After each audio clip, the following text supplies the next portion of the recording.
안녕하세요. 저는 전시를 준비하고 지금 작품이 전시 중인 작가 박봉기입니다. 저도 창원에 살고 있고요. 오랫동안 창원에서 살아오고 있습니다. 이번 도립미술관 기획 전시에 제가 정말 행운으로 이렇게 전시할 기회를 잡아가지고 너무나 고맙고 또 설레이는 마음으로 제가 그동안 해왔던 자연 재료를 기반으로 또 자연과 관련된 저한테 좋은 감흥을 주어왔던 그런 내용들을 작품에 담아서 관람을 하시는 여러분들에게도 함께 나누고자 하는 마음에서 이번 전시를 준비를 했습니다. 그리고 오늘 또 작품으로 보여지는 여러 이야기들 외에도 관람객들이 궁금해하시는 점이나 또 이제 우리 전문으로 또 평론이나 또 다른 분야의 시선으로 저를 바라보고 저하고 나누는 대화를 통해서 또 다른 면모를 좀 보실 수 있으면 좋겠습니다. 감사합니다.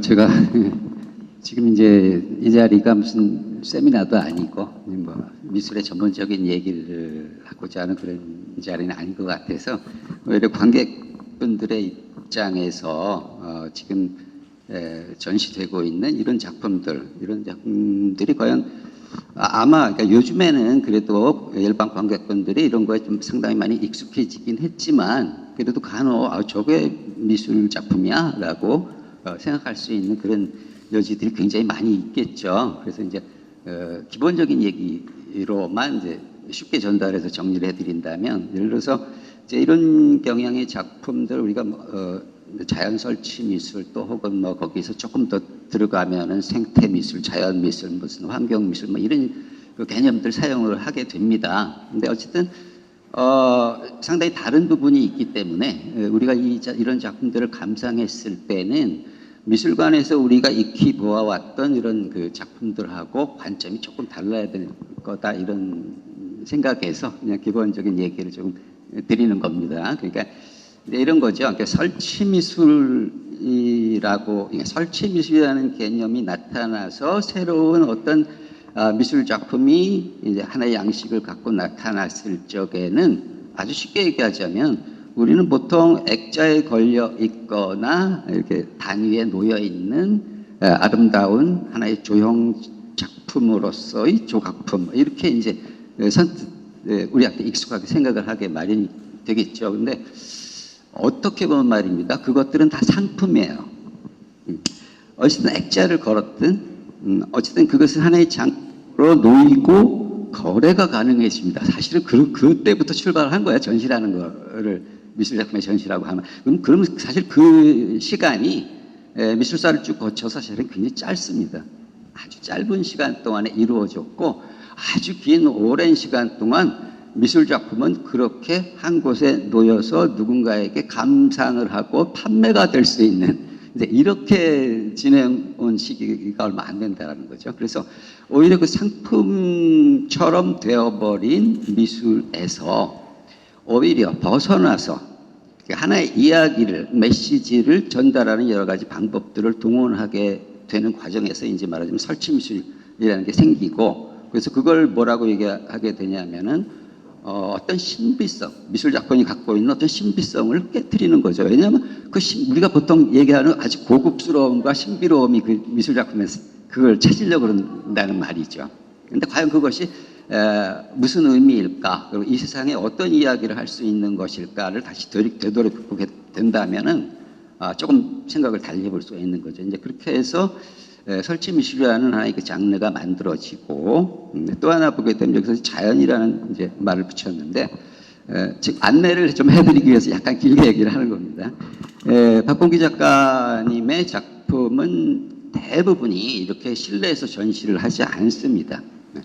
그야말로 자연 속에서 그때 그 환경 조건 그때의 재료들 그리고 그 상황에 가서 그 자연 안에 가서 자연의 움직이는 상태 등등을 다 판단을 하고 거기에 이제 하나 뭐라 그럴까 작가는 뭔가 거기다가 그냥 어떤 아이디어를 올려놓는 것 같은 이제 이런 그 병행의 작품이 이제 자연 미술인데, 자연 미술 간단히 이렇게 얘기하면 아빠 이 얘기가 이제 주가 되겠지만 아무튼 그래도 이제 중요하니까 이제 하나 간추려 보게 되면은 어떤 방법이든 이제 다양한 방법이 있어요, 자연에서 설치하는 미술에서.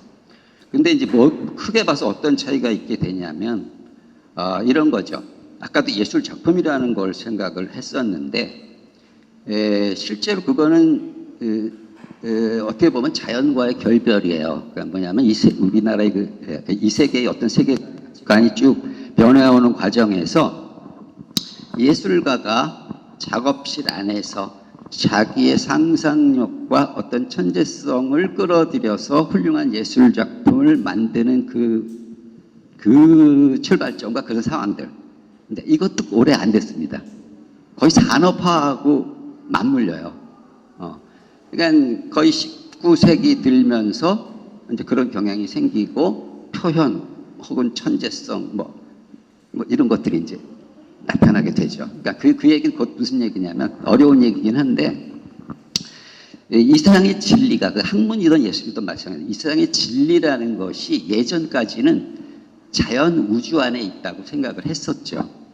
그러다가 그 이후로는 근대로 넘어오면서 소위 문명 세계라는 것을 굉장히 뭐라 그럴까 합리적으로 옹호하기 위한 어떤 그 세계관의 변화라고 볼 수 있겠죠. 그러다 보니까 그게 바깥에 있는 게 아니고 자연 우주 안에 있는 게 아니고 있다고 하더라도 우리는 알 수가 없다. 그러니 우리 안에 무엇인가, 우리 안에서부터 그런 가치가 시작이 된다라고 생각을 해왔던 거죠. 그래서 그렇게 만들어진 것들이 이제 말하자면은 미술관에 액자를 해서 걸어놓는 그림과 거의 맥락이 비슷하다고 볼 수 있습니다. 근데 지금 분명히 지금 우리가 갖고 있는 팬데믹, 환경 문제 등등 이런 것들이 시발이 되죠. 그러면서 다시 보자. 이게 우리 안에 전부 있는 게 아니다. 자, 이 자연 대상 속에 있는 아름다움 혹은 가치 이런 것들을 다시 돌이켜보자 라고 생각을 하게 되니까 미술 작품의 표현 방식이 상당히 달라지게 됩니다. 일단 굉장히 좀 길게 얘기를 했는데 또 얘기를 하면서 할 겁니다. 그거를 이해하게 되면 이 작가의 작품을 어떻게 감상해야 될지 조금은 이제 얘기가 될 것 같아요.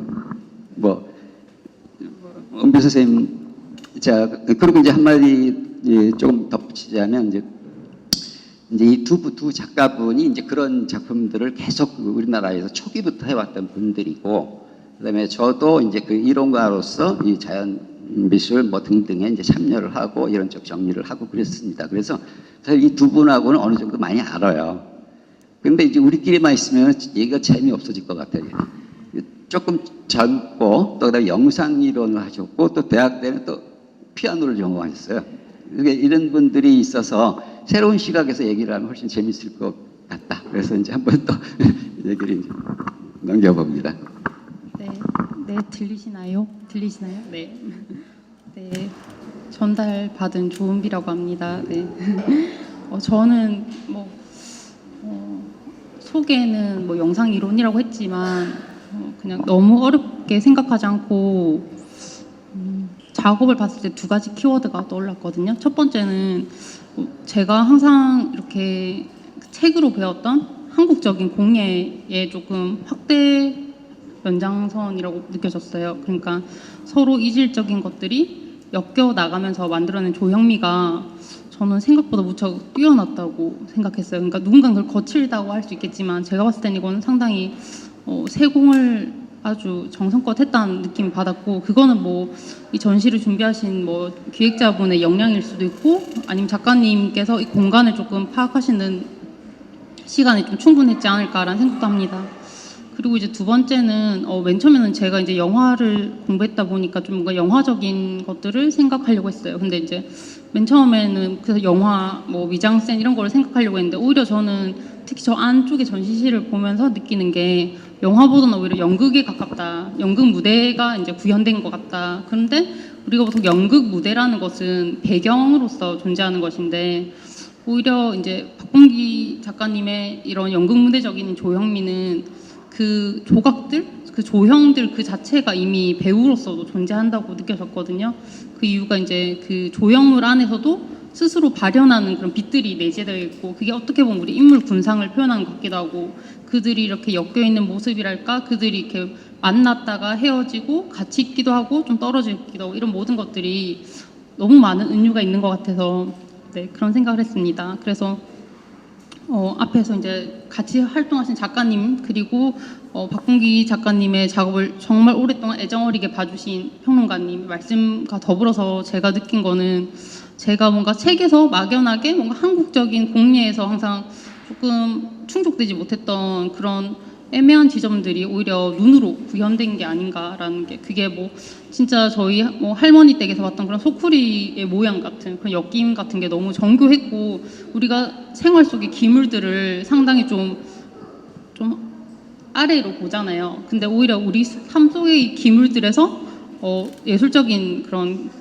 경지를 조금 느꼈던 것 같습니다. 그거랑, 그리고 제가 아무리 생각하려고 해도 영화보다는 조금 더 연극적인 조용히가 뛰어났다. 그 정도 감상부터 먼저 드리고 계속 대화를 이어나가겠습니다. 그 두 작가분 김혜진 선생님도 그렇고 이제 아까 말씀드렸던 이제 그런 작품들을 많이 하세요. 그래서 오히려 저 거꾸로 이제 관객분 그 상황들이 굉장히 우연적이에요. 그러니까 그럴 수밖에 없는 게, 예를 들어 뭐 겨울에 눈이 쌓인 데서 뭐 얼음이 얼어 있는 데서 무슨 작업을 하고 의도적으로 작가가 어떤 조형을 만들었는데 이 날씨가 조금 풀리면 그냥 녹아버리는 겁니다. 그럼 그걸 다 감안해야 돼요. 이제 그러다 보니까 에피소드가 굉장히 많은데, 그 김혜수 선생님이랑 좀 그런 재미있는 얘기 생각나는 거 있으면 좀 말씀해 주세요. 너무나 이야기가 많아서 뭘 먼저 해야 될지 모르겠는데요.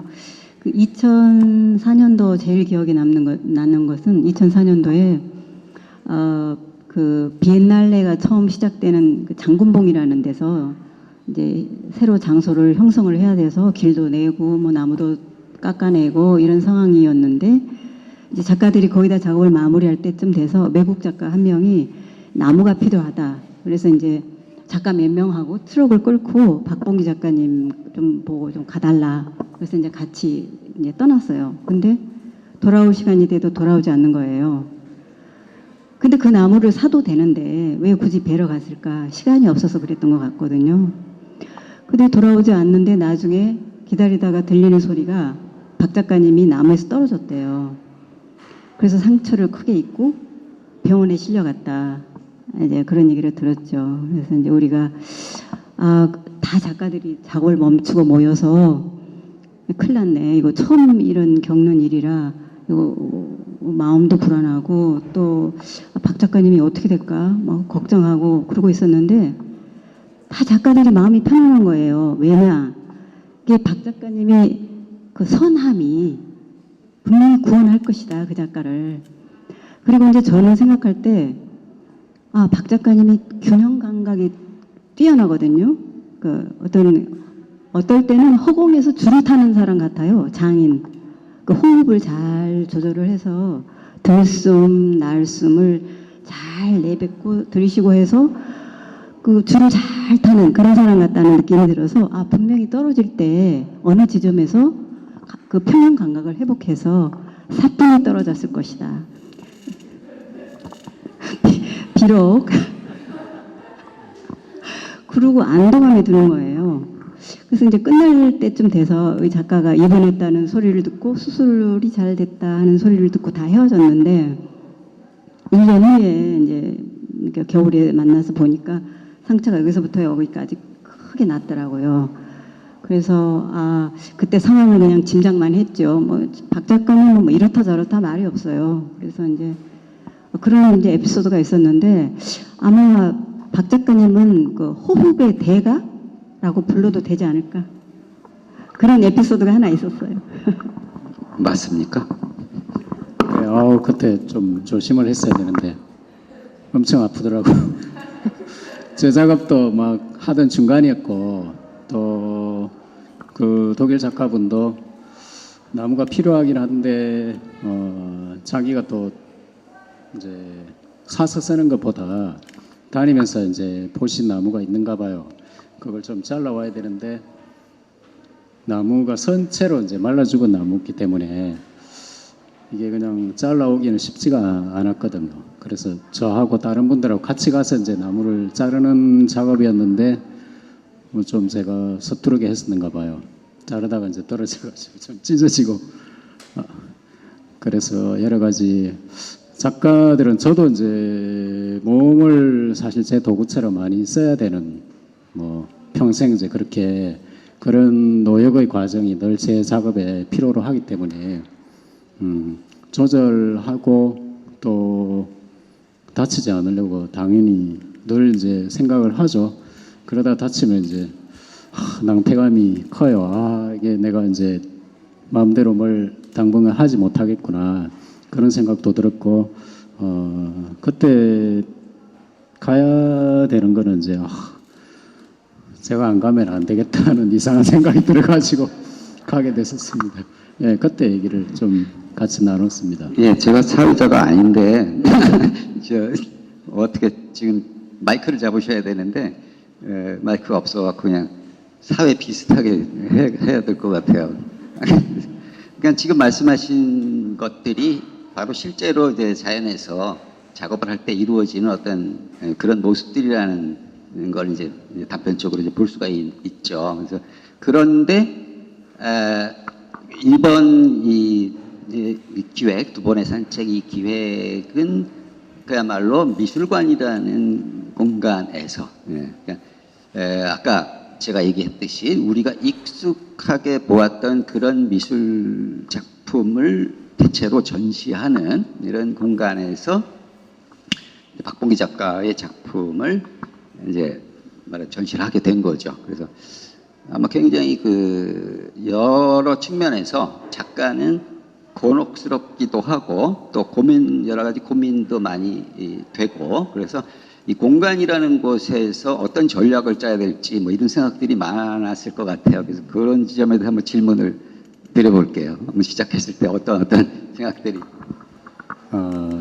뭐 말씀을 들으셔서 좀 짐작하시겠지만 저는 준비되지 않은 의외의 공간에서 작업을 출발하는 것을 좀 좋아하는 편이고요. 재료들도 미리 준비를 안 하고 있다가 제가 느낌이 가는 장소 거기 스토리를 좀 구성을 해서 거기에 어울림이 괜찮은 재료를 탐색을 해서 그 재료를 가지고 이제 현장에서 작품 완성하고 완성된 작품은 그 공간에 그대로 존재하다가 뭐 철거하기나 아니면 자연적으로 소멸되기도 하고 그런 과정이거든요. 그래서 제 작품이 완성된 공간은 늘 이제 작품 하나로만 보이는 건 아니겠죠. 그 시야에서 다가오는 모든 것들 같이 이제 존재하고 그 속에 작품이 같이 들어있는 거죠. 어울림 속에서. 그리고 시각적인 것뿐만 아니라 이제 그 장소에 갔을 때 느끼는 바람, 공기, 소리, 색깔 그것들이 이제 가만히 있는 건 아니거든요. 계속 우리가 알든 모르든 변하고 움직이고 어디론가 흘러가는 거고 거기 작품도 마찬가지로 그 상태로 가만히 있는 건 아니더라고요. 재료의 색깔이 변하든 내구성이 달라지건 또 성질이 조금씩 처음하고 다르게 바뀌어가는 거라든지 그런 것들을 이제 함께 느낄 수가 있더라고요. 그래서 그런 공간에 제가 작업하는 거에 좀 익숙해온 면이 있다 보니까 실내 공간을 좀 설정을 하고 아이디어를 만들고 어떻게 이제 전개를 할 것인가 어떻게 내용을 잘 담아서 보시는 분들한테 이렇게 소통을 좀 드릴 것인가 생각을 해요. 이제 지형지물이라는 게 야외하고 완전히 다르기 때문에 여기는 대부분의 것들을 이제 제 설정으로 조정하거나 만들어내야 되잖아요. 벽면 색깔, 관객의 동선, 그리고 조명까지도. 그 실내 작업 좋은 게 또 조명을 쓸 수 있는 게 좋더라고요. 예, 야외에서는 생각을 못하는 부분이기도 하고요. 여기도 재료는 제가 즐겨 쓰는 재료들을 선택을 하게 됐고요. 공간을 처음 봤을 때 제 작품을 보시면 바라보기만 하는 성향도 있긴 한데 대체로 관객들이 움직여가면서 보게 되는 구조를 좀 갖고 있거든요. 실내로 들어가기도 하고 바깥으로 나오면서 볼 수도 있고 여기도 이제 그런 구성을 당연히 연출을 했고요. 그 관객의 움직임으로 시시각각 바뀌고 다른 느낌으로 다가오고 그런 요소들이 저는 또 저한테도 너무 좋았고 관객분들도 그런 부분 충분히 누리셨으면 좋겠다는 생각을 가지고 이제 튼튼하게 만들기도 하고 또 충분한 동선을 위해서 작품 규모를 가능하면 이제 적정 크기로 키우게 되더라고요. 여기 실내 공간은 처음에는 너무 크더라고요. 저 길이가 36m 정도 되니까 이게 뭐지 하고 또 제작 기간이 또 제한이 좀 있었거든요. 여기서 충분히 기간을 확보했을 때 한 2개월 정도를 제가 활용을 할 수가 있더라고요. 또 저는 이제 한 3개월 이상이 필요하다고 얘기를 했는데 왜냐하면 작품 계획을 가지고 제작을 들어가더라도 매일매일 이제 그 설계도 같은 스케치를 가지고 진행하는 방식하고 좀 다르거든요. 설계라는 거는 이제 제가 하는 스케치라는 거는 정말 이제 기본적인 거거든요. 거기에 세부적인 요소들은 이제 하나도 안 들어가 있는 거죠. 그런 부분들은 제작을 하면서 오히려 이제 채워지더라고. 조절되기도 하고 다 만들어졌을 때는 애초에 생각했던 제 그림하고 많이 달라져 있기도 하더라고. 오히려 나중에 모습이 이제 더 마음에 드는 경우가 더 많았고요. 여기서도 이미 관람을 하러 들어오신 관객분들이니까 벌써 내부 공간에 들어와 있는 걸로 설정을 해서 작품 있는 전시 공간에 오셨을 때는 내가 어떤 인식이 되지 않는 되게 엄청 큰 구조 속에 혼자 이렇게 와 있구나 그런 느낌을 주려고 이제 시작을 했었습니다. 네. 그냥 막 치고 들어오세요 얘기를. 그지? 근데 왜냐하면 저는 이제 할 말이 너무 많은데 이제 다른 분들도 얘기를 하셔야 돼서 그러는데, 그러니까 이제 이런 생각을 한번 해보죠. 저 밑에 내려다보면 저 한 20m짜리 그 대나무 구조물이 있잖아요. 일단 그거 생각해 보죠. 저거 담양에서 가져오셨다며요. 네, 저거 아무튼 양이 엄청날 겁니다. 엄청난 양을 이 트럭으로 실어다가 저렇게 만들었는데 이제 저거 어떡하죠? 이거 어떡하죠? 어떡할까요 이거? 저거를 갖다 놓을 어디 공간이 있을까요? 혹시 도립미술관에서 그냥 놓으라 그러면 좋은데 이거 다 해체돼야 되는 겁니다 사실. 그렇지 않겠어요? 대부분의 작품들이 지금 이제 이런 거예요. 그리고 또 하나 이제 저는 이제 감상자 입장에서 이제 한번 생각을 해보는 거예요. 요 두 번의 산책이라 그랬어요. 여러분은 지금 이 전시장 들었으면서 두 번의 산책을 이제 하게 되는 건데, 처음에 들었으면은 저게 씨앗 모양인지 뭐 아무튼 뭐 우주로 날아가는 것 같기도 하고 씨앗에서 뭐가 그 모르겠습니다. 어쨌든 그런 그 생명체 같은 어떤 추상적인 형상이 있는데 그건 저 바깥에서 멀리서 봤을 때 그런 형상인 거죠. 근데 어떻게 됩니까? 관객들을 자연스럽게 그 공간 속으로 진입하도록 만들었고 우리는 그 안으로 들어가게 됩니다. 그럼 그 공간 속에 들어가면 어떻게 될까요? 내가 보았던 처음에 작품은 사라진 거예요. 그러니까 바깥에서 보는 어떤 조형물도 하나의 미술의 요소지만 더 중요한 것은 박범기 작가는 이 조형물이 아니라 어쩌면은 그 공간을 산책하게 하기 위한 이제 그 전략이 가장 크다고 볼 수도 있는 거죠. 그걸 돕니다. 그럼 그 안에 들어가면 어떻게 됩니까? 이게 닫힌 구조물이 아니구나 이 생각하게 돼요. 다 뚫려 있어요. 하늘이 보이고 도립미술관도 보이고 그 다음에 지나가는 관객들이 감상하고 있어요. 바깥에서. 이걸 다 봅니다. 자, 이거를 보고 체험을 하면서 그 안을 돌아서 다시 저 전시장에 들어가면 사색의 사유의 공간? 뭐 이렇게 돼 있죠. 제가 처음에 이 작품을 보러 와서 탁 들어가면 어떻습니까? 깜깜해요. 그래서 굉장히 어두운데 무언가 신비스러운 빛이 저기서 발하고 있어요. 그래서 저게 뭔지는 모르지만 그 역시 이 작가는 계속 길을 놨어요. 그 길을 따라 걸어가게 되죠. 그러다 보면 어떻게 됩니까? 우리가 어둠 속에 익숙해져요. 익숙해지면서 거기 솟아있는 그게 나무였던 무엇이었던 상관이 없습니다. 그것들이 온 천장을 다 엮어서 뒤엉고 있습니다. 자, 그러면서 조금씩 열리면서 저는 그런 걸 느꼈는데 어떤 새벽 강변을 산책하다가 여명이 떠오르는 순간을 맞이하는 것 같은 어떤 뭐라 그럴까 신비스러움 또는 숭고함 같은 게 이제 거기서 느끼게 되고 그렇게 쭉 걷는 과정 속에서 우리는 굉장히 편안함을 느끼게 될 것 같아요. 그리고 보통 우리가 트랜스 상태에 빠진다고 보통 얘기를 하는데 아무 생각이 없어지는 거죠. 이게 이제는 그래서 요 얘기만 하고 넘길게요. 뭐냐면 우리가 습관적으로 어떤 작품을 보면 이 작품은 구도가 이렇고 재료가 이렇게 해서 이렇게 감상을 해야겠구나라고 하는 기존의 생각이 사라지는 거예요.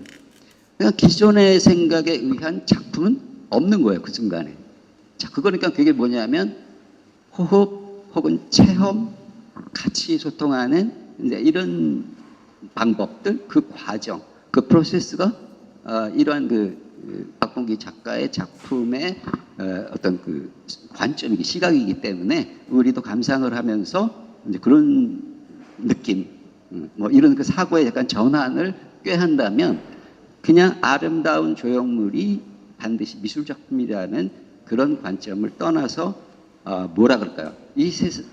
뭐 구체적으로 막 들어가게 되면 우리가 이 환경 문제도 얘기하고 자연에 대한 같이 여러 가지 생태학적 문제 다 얘기가 나올 겁니다. 근데 그거 얘기하지 않더라도 아무 주장을 하지 않더라도 우리는 깨닫게 되지 않을까. 그러니까 요즘 얘기하고 있는 느림, 멈춤, 치유 등등의 어떤 과정 속으로 우리가 함께 들어갈 수 있는 이제 그런 걸 제공하는 쪽에서 가치를 갖는다고 이렇게 볼 수 있을 것 같습니다. 네, 저부터. 네. 저는 그냥 그러니까 제가 뭔가 생각을 계속 연장하거나 아니면 이 작품을 더 어렵게 하는 게 오히려 오독의 가능성을 더 증가시키는 거고 그냥 계속 쉽게 생각하려고 했거든요. 그래서 작업을 보고 느낀 거, 뭐 키워드 이런 거를 계속 생각해 보니까 일단 첫 번째는 호흡이라는 게 우리가 정말 단순하다고 생각을 하는데 사실 호흡이 우리 삶의 전부기도 하거든요. 그리고 호흡이라는 거는 들숨과 날숨인데 사실 이 두 가지는 상당히 이질적인 거예요. 그러니까 같은 게 아닌 게 계속해서 반복하는 순간 내 삶이 지속되는 그런 거거든요.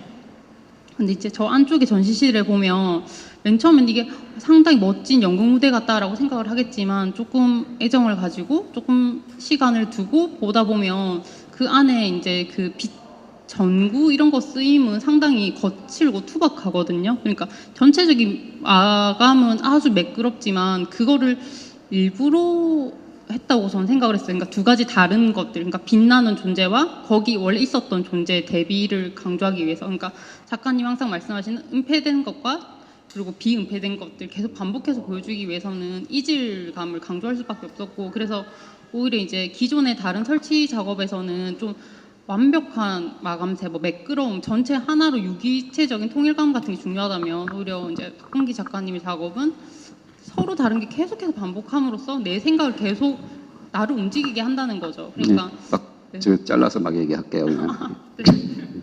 그래서 저도 이 공간에 들어와서 사실은 우리 작가님하고 제가 사전에 어떤 얘기를 해본 적이 없어요.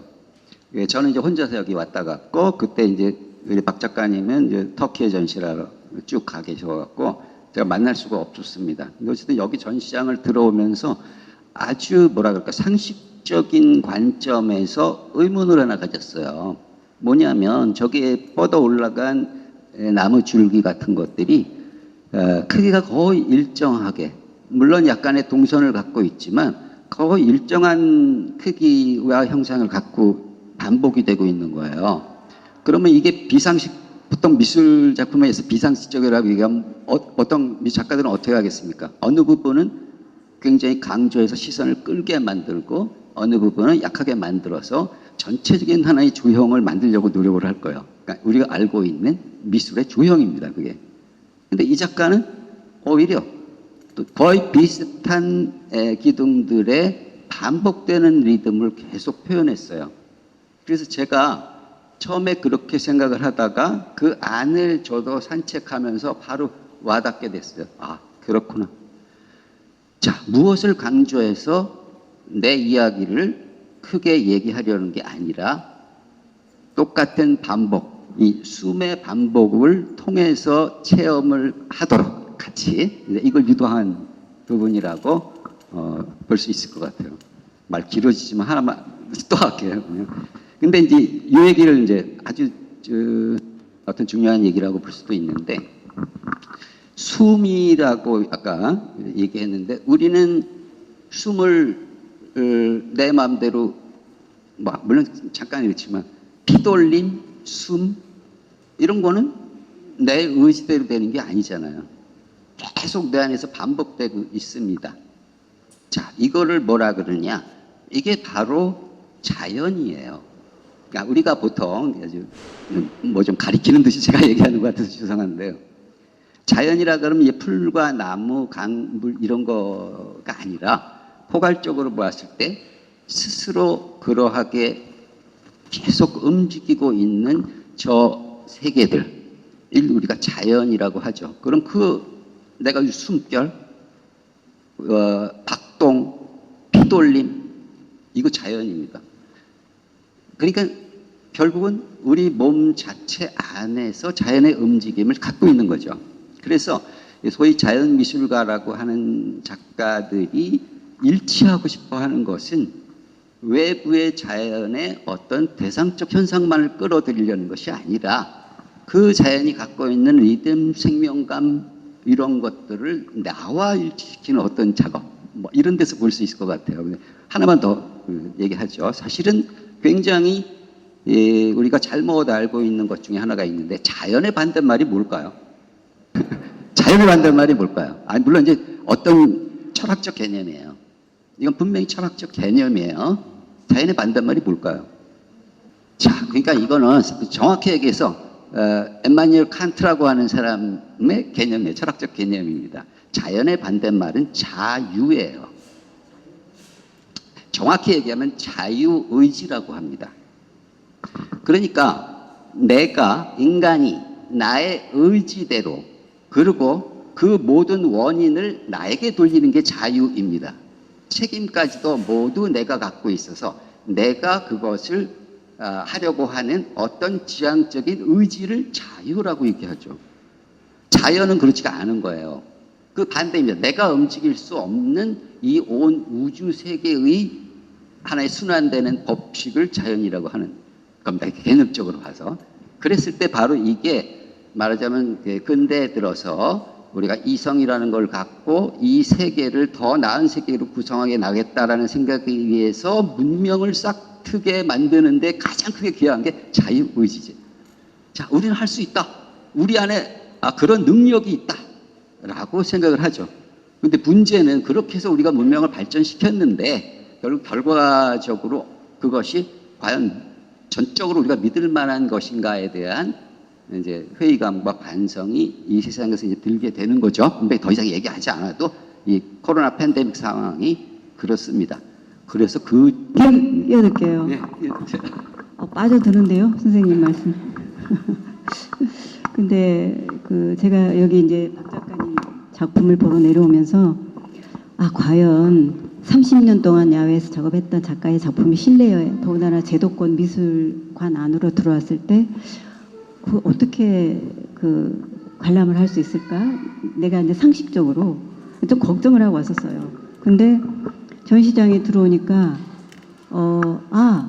이 나무는 계속 수축하면서 수분을 내뱉고 있고 또 빛은 계속 태양처럼 비추면서 그림자를 들이우고 있고 보이지 않는 바람과 햇살과 이런 것들이 이렇게 호흡처럼 드나드는 것을 저는 분명히 보이지 않지만 느꼈거든요. 그래서 이 미술관에서도 박 작가님을 처음에 초대할 때 조금 뭐라 그래야 될까? 약간 걱정이 조금 있었을 것 같아요. 또 박 작가님도 마찬가지고. 근데 이게 그 충분히 그런 야외의 어떤 공간, 그 호흡, 드나듦 이런 것들을 느낄 수 있었던 거에 대해서 굉장히 좀 감동 깊었고요. 박 작가님이 그 오랫동안 해왔던 그 결실이 실내에서도 이렇게 빛나는구나 하는 생각을 했습니다. 감사합니다.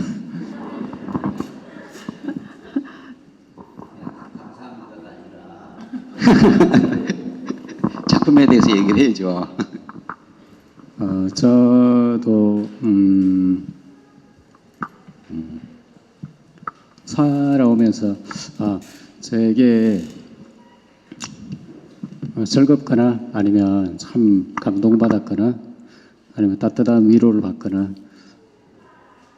그 좋았던 그런 느낌을 받은 지점들이 기억 속에 다 있더라고요. 뭐 잊혀지기도 하지만 되살아나기도 하고 그게 시간이 지나서 생각을 해도 그런 것들이 참 미소를 띠게 하고 또 저를 회복하거나 이렇게 균형을 찾아갈 수 있게 좋게 작용을 해오고 있더라고요. 그게 자연일 수도 있고 또 자연이 아니었던 것일 수도 있고 그 세상을 이렇게 늘 있으면서 저희를 다독거려주는 어떤 좋은 것들이 있지 않을까. 그게 사람 마음에도 다 있을 거라고 생각을 해요. 제가 작업을 통해서 첫 번째로 예술가가 되려고 했던 것은요, 더 나은 사람이 되려면 예술가가 되는 게 좋을 것 같다는 생각을 했어요. 그때 이제 미술을 생각을 하게 됐고, 그렇게 지금까지 흘러왔고요. 또 제가 만드는 미술을 통해서 뭘 나누어드리고 뭘 보여드릴 것인가. 거기 핵심은 이제 제가 작품에서 담고 싶은 것도 마찬가지겠지만 작품을 보시는 분들도 자기 안에 추억이든 갖고 태어난 그런 기질이든 뭐 그런 것들이 누구나 있을 거라고 생각해요. 제 작품이 본인이 갖고 있는 아름다운 것들을 건드려 줄 수 있는 그런 약간의 작용이라도 할 수 있게 되면 참 좋겠다. 이제 그런 마음으로 이제 작품을 쭉 만들어 왔어요. 마찬가지로 저도 관람자처럼 제가 만든 작품으로 인해서 피드백을 받기도 하고 또 즐거운 에너지를 얻고 또 한 걸음씩 앞으로 나갈 수 있게 된 거였고요. 여기까지.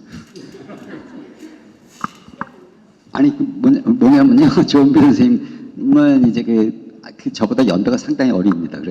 그런데 어쨌든 좀 컨템포러리한 어떤 그 예술 작품들에 대한 어떤 이야기 참여를 많이 하는 분들이라서 이렇게 바깥에서 전제하는 지금 얘기하고 있는 이제 그런 작품들이 이제 실내로 들어왔을 때 또 혹은 관객들에게 어떤 식으로 비춰져야 될지 또 그 다음에 영상 작업을 이제 많이 하시는데 왜냐하면 이제 비대면 사회 우리가 경험을 하고 있지 않습니까? 그렇기도 하고 무슨 뭐 메타버스니 해서 현대 작가들은 이렇게 그냥 공간에 놓이는 물질적인 예술 작품이 아닌 허공에 있는 클라우드죠. 그냥 허공에 있는 어떤 개념의 작품들을 굉장히 많이 생산하고 있습니다.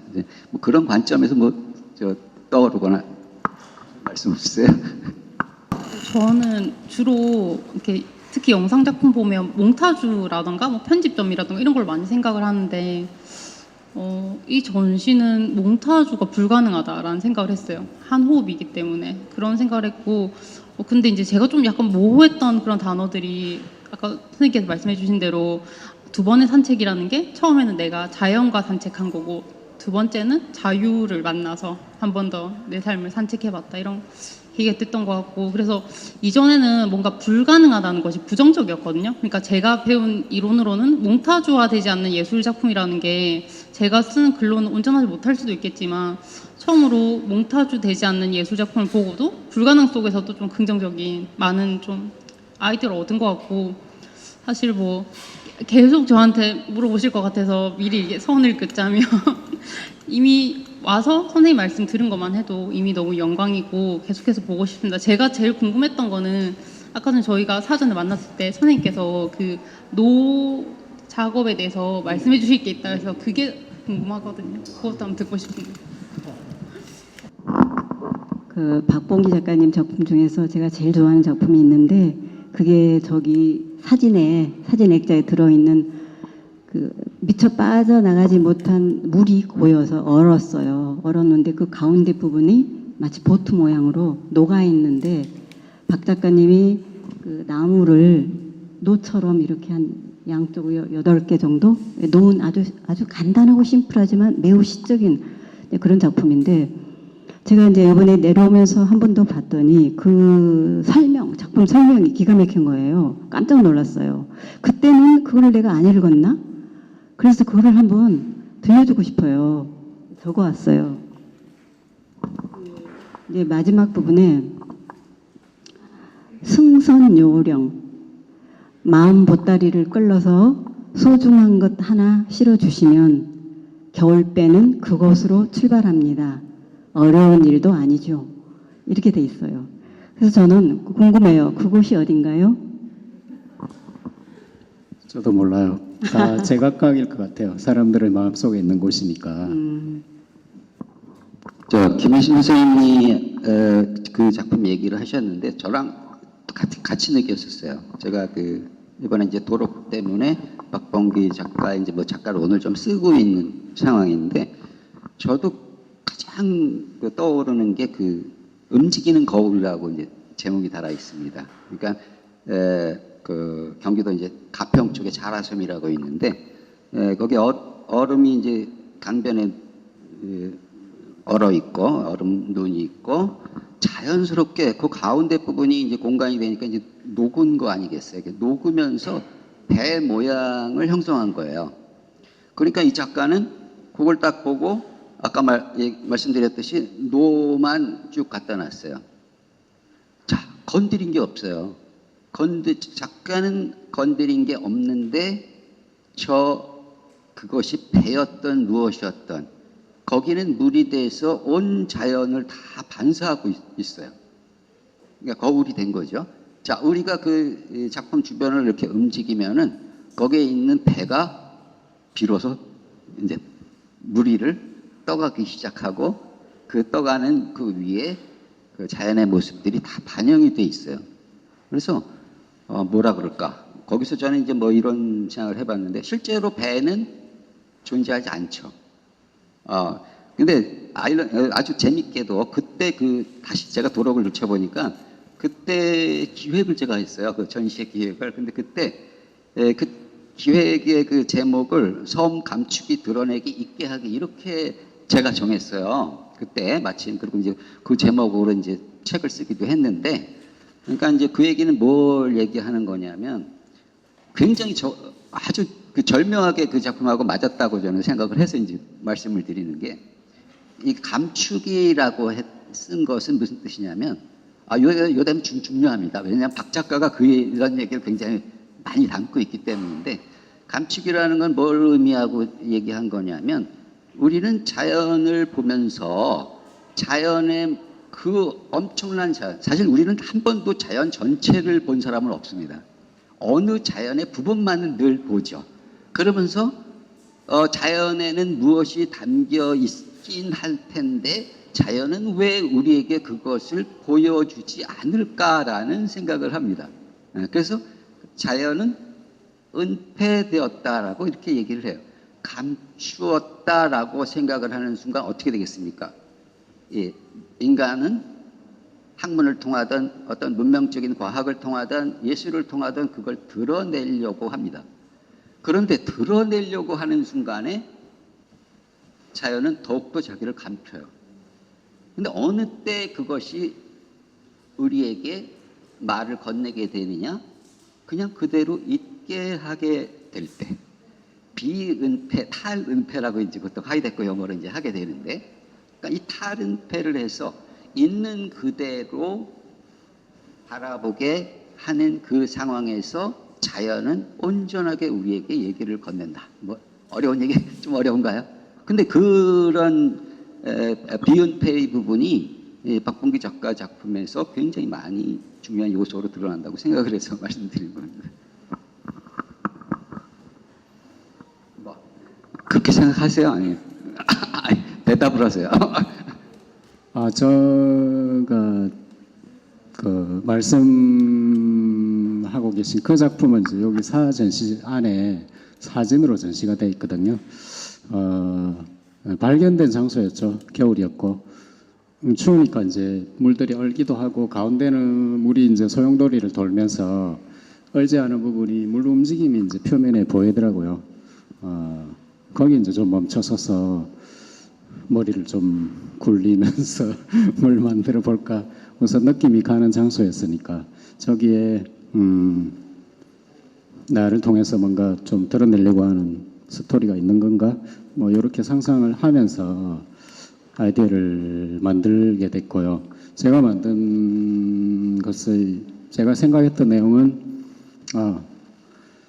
이 가지 못하는 물들 그냥 소용돌이로 돌고 있는 것처럼 보였으니까 이제 그런 거에 대해서 지향하는 데가 있다면 그 배를 타서 어디든 찾아갈 수 있게 계속 흘러갈 수 있게 그렇게 이제 만든 거였는데 김경수 선생님 보신 여러 지점들은 또 제가 생각지도 않은 그래. 근데 그런 디테일을 또 보고 굳이 계시니까. 비교해서 얘기를 하면요, 네. 다 이해를 돕기 위해서 하는 건데 저는 그 순간에 이 작품은 시와 같다라고 생각을 했거든요. 그러니까 서사적인 글이 아니고 시인 겁니다. 근데 이제 왜 그러냐면 현대 예술 미술 작품들에서는 이 하나의 서사, 스토리를 굉장히 겉면에 내세우는 경우가 많죠. 특히 이제 컨셉추얼 아트 뭐 이렇게 해갖고. 근데 오히려 시 같은 작품이 특히 이 자연미술 작품들이 많이 있다라는 것을 느낄 수가 있어요. 근데 얘기 나온 김에 김매심 작가님 작품 중에서도 제가 떠오르는 거를 비교해서 얘기를 하면요. 제가 아주 내 시각을 사람들의 시각을 아주 뒤바꾸는 이제 그런 작업들을 좀 하셨는데 그 공주에 가면 연미산이라고 있습니다. 거기서 이제 야투라는 뭐 아무튼 금강국제자연미술회라고 있는데 그 기술계에 그때 제목이 뭐였죠? 이렇게 눕게 만든 거. 이렇게 그냥 나무를 비스듬하게 만든 다음에 사람이 거기 이렇게 누울 수 있도록 이렇게 이렇게 누울 수 있도록 만들었어요. 그러니까 사실은 그냥 나무 토막에 살짝의 어떤 그러니까 유도하는 것밖에 없죠. 누울 수 있도록 유도하는 장치만 살짝 해놨고 그러면 이제 관객들이 가면은 거기 눕습니다. 아마 그때 제목이 정확히 기억 안 나는데 무슨 물소리 뭐 이런 게 들어가 있었죠. 그 산에 물이 없는데 나무가 부딪히면 물소리가 들렸었어요. 그러니까요. 그러니까 그게 이제 그런 관점에서 이제 생각해 볼 수 있는 거예요. 작품이 바로 대상적인 그 물질적인 유괴 작품이 아니라 관객이 거기서 눕게 함으로써 온전하게 자연의 소리를 받아들일 수 있도록 작가는 그 역할만을 살짝 유도를 해준 건데 그거를 봤을 때 어떻겠어요? 우리는 관점을 완전히 바꿔야 된다는 생각을 갖게 될 겁니다. 이런 그 지점들은 사실 우리가 시간이 없어 얘기 안 하지만 사실 빼놓은 얘기 중에서는 생태학적 요소들 지금 이 미술에서 얘기하고 있는 여러 가지 그런 이 시대적 요청들에 어떻게 부응하고 있는가라는 문제에서 그러니까 결국은 우리 인간 중심적인 사고에서 변환을 취하는 것이 목소리로 크게 얘기를 해서 계몽을 하는 것이 아니라 미술 작품은 관객으로 하여금 스스로의 관점을 바꿔볼 수 있도록 제공해주는 어떤 역할자로서의 작가 뭐 이렇게 생각하면은 그런 작품들의 경향을 이해하는 데 좋을 듯해서 단지 이 작품을 조금 더 이야기하고 싶은 것은 단지 나무를 깎아서 노처럼 놓았을 뿐이지만 저는 거기에서 인생 어떤 삶 그런 것까지 이렇게 좀 느꼈거든요. 그래서 작품이 삶을 유추할 수도 있겠구나. 더군다나 이제 그 밑에 박 작가님이 달아놓은 그 글귀도 그렇고, 그래서 뭐 그곳이 어딘지 모르겠다 하셨지만 그곳은 알 것 같죠. 어딘지. 그래서 그 어떤 굉장히 큰 핵을 그은, 정말 우리가 자연을 손대지 않고도 얼마든지 그 훌륭하고 시적인 메타포와 어떤 인생의 메타포까지 더 담을 수 있는 그런 작업이 가능하다. 그거는, 그러니까요. 예, 예. 그러니까 사실 여러분들한테 얘기를 하는 거지만 작가는 어떤 순간에 단편적인 그 어떤 아름다움이나 자기의 견해를 그대로 그것만 얘기하는 게 아니라 인생이 쌓인 거죠. 오랫동안 체험하고 혹은 어떤 기억하고 뭐 하는 그런 그 역사들이 이제 녹아들 수밖에 없는 뭐 당연한 얘기지만 이제 그렇게 해서 나왔다라는 것을 이해했으면 좋을 것 같고요. 저 사진이지만 사진이 이제 좀 크기가 크다 보니까 그 장소에 대한 이제 연상을 좀 비교적 쉽게 할 수 있습니다. 그래서 저 가운데 얼음을 일부러 깨내 갖고 타원형 물을 만들었는지에 대해서도 이제 물어보시는 분도 계시고, 또 저 노들이 놓인 지점이 분명히 이제 물 가쪽이라 얼음이 얇을 텐데 어떻게 노를 저 얼음 위에 갖다 놨을까? 정말 그런 질문이 반갑더라고요. 거기까지 생각해 주시는 게. 그래서 어떻게 했을 것 같아요. 저도 막 얘기를 해보고 하는데, 뭐 긴 밧줄을 이제 서커스 같이 쳐놓고 거기를 타고 다니면서 놓았을까 이런 얘기도 하시고, 저는 의외로 뭐 원시적인 방법으로 했습니다. 거기 사진을 찍은 그 지점이 이제 그 길이었거든요. 거기 얼음 위에가 아니고, 거기서부터 제가 준비해온 노 모양을 던져가지고 최대한 가까운 지점에 그 이제 놓이면, 그 다음에는 이제 긴 막대기를, 엄청 긴 막대기를 가지고 조정을 해요. 그 끝을 한 밀고 또 반대편을 밀고 하면서 또 반대편 위치로 90도 위치에서 또 정렬을 하고, 의외로 간단한 연출이었는데도 그걸 하는 과정은 다람쥐 같이 계속 왔다 갔다 하면서 조정을 해가지고 이제 완성했거든요. 그 또 나무로 된 노가 얼음 위에 탁 떨어졌을 때 빨리 이렇게 안 움직이면 그게 얼어붙어가지고 더 힘들어지거든요. 잘 안 떨어지고. 어쨌든 그런 과정으로 긴 막대기로 이렇게 해가지고 좀 만들었습니다. 예, 지금 이런 박범기 작가와 같은 이런 경향의 작품들에 대해서 우리가 좀 생각해야 될 부분이 있다면, 뭐 지금 현재 그 코로나 상황을 빗대서 얘기를 할 수밖에 없을 것 같습니다. 아주 저는 비교적 이제 생태학을 공부를 이제 쭉 해왔던 사람이라서 여러 가지 과학자들이라든가 이런 인류학자들이든지 이런 분들의 이제 글들을 많이 보고 그렇게 됩니다. 그리고 이게 굉장히 심각한 상황이라는 것을 받아들이게 되는데, 환경 문제가 당연히 우리 다 느끼고 있지만, 저는 코로나 바이러스라는 게 출몰을 하면서 와, 자연은 정말 놀라운 방법으로 우리의 삶의 가장 중추를 깨부시는구나라는 생각을 했습니다. 그게 무슨 뜻이냐면, 우리가 흔히 생각하기에는 온난화가 돼서 이제 기후가 올라가고 그러다가 이제 섬이 가라앉고 등등 이런 절차로 진행될 거라고 생각을 했는데, 그야말로 우리의 관계의 맥을 전부 다 끊어버리는 바이러스라는 방법이 정말 저는 놀라웠어요. 그러니까 가장 직접적으로 우리를 덥게 만든다든가 하는 게 아니고, 너희들의 관계망을 끌어놓음으로써 다시 생각을 해봐라라고 하는 그런 경고의 메시지가 상당히 놀라웠습니다. 과학자들이 보통 이렇게 얘기를 하더군요. 우리 인류가 처음에 농경을 시작하고 했을 때 지구상의 동물들의 질량이 우리 지구 전체의 한 1% 정도가 됐다고 하더라고요. 근데 지금 몇 퍼센트나 되는지 아세요? 물론 제 얘기 아니고 과학자들의 얘기입니다. 과학자들이 그렇게 얘기합니다.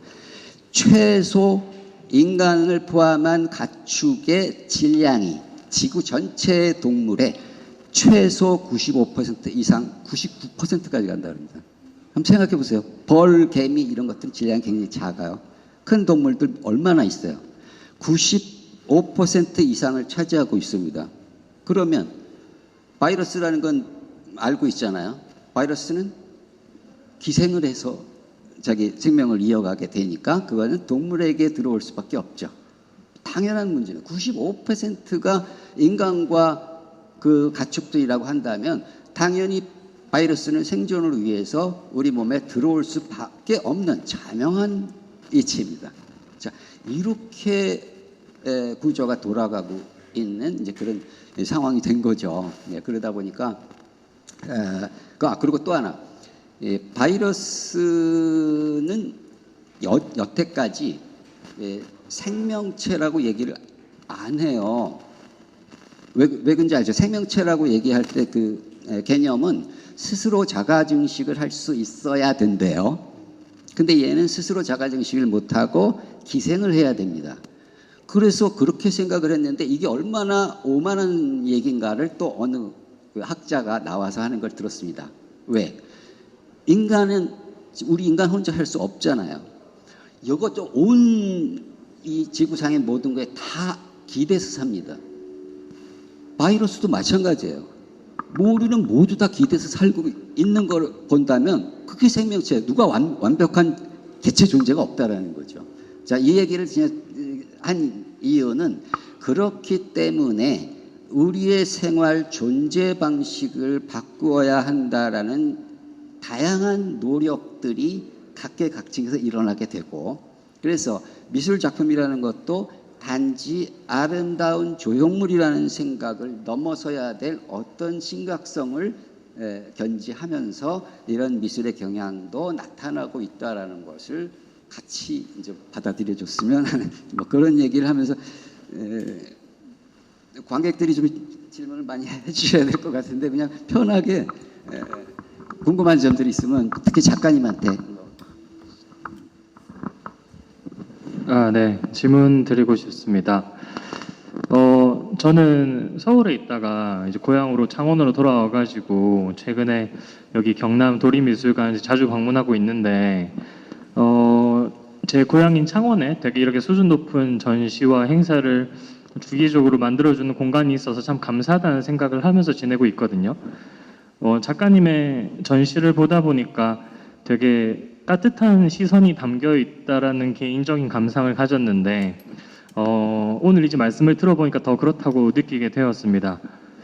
작가님 지금 창원에 거주하시고 계시다고 아까 전에 말씀을 해주셨던 것 같은데, 이 창원이라는 이 연고지, 거주지라는 성격이 작가님의 성정과 또 이렇게 연관이 되어서 작품으로 표현되는 부분이 있으신지 뭐 한번 여쭤보고 싶습니다. 네. 네, 반갑습니다. 저는 고등학교 때까지는 이제 진해에서 생활했고요. 진학을 창원으로 하면서 지금까지 이제 결혼해서 살면서 거의 한 30년 이상 이제 창원에서 살고 있거든요. 제 작업이 시작된 것도 이제 학부 때 미술 전공을 마치고부터 서서히 이제 제가 하려고 하는 작업들이 출발이 됐고요. 그때 저는 이제 대학 생활을 돌아보면 너무 좋은 시간이고 즐거움이 많았고 재미난 것도 많아가지고 심지어는 이제 휴학을 하면서 대학 생활 시간을 좀 늘리기도 할 정도로 좀 좋았던 시간이었습니다. 그 학교 뒤쪽에는 이제 산으로 이어지는 자연 공간이 늘 있어가지고 제가 작업에 필요한 재료들, 특히 나무 이런 걸 이제 산에서 구해다가 그 실기실에서 작업을 해보기도 하고 그런 혜택을 늘 많이 받았죠. 뭐 그런 거 아니더라도 산을 다니면서 그 산이라는 공간이 저에게 주는 그 포근함, 신선함, 경이로움 그런 걸 이제 시시각각 좀 느끼는 시간들이 많았습니다. 또 엄청난 비가 오는 여름 같은데도 빗소리를 들으면서 제 나름대로 감흥을 좀 즐기기도 했고요. 여러 요소들이 창원에 있으면서 그 시기에 제가 또 20대 청년이고 30대를 지나오는 시기였으니까 알게 모르게 되게 이제 좀 좋은 자양분들이 그 환경에서 또 그 환경이 주는 정서들 제가 많이 누리기도 했고 그게 저를 형성하는 좀 좋은 감성으로 작용하지 않았나 생각을 하고 있습니다.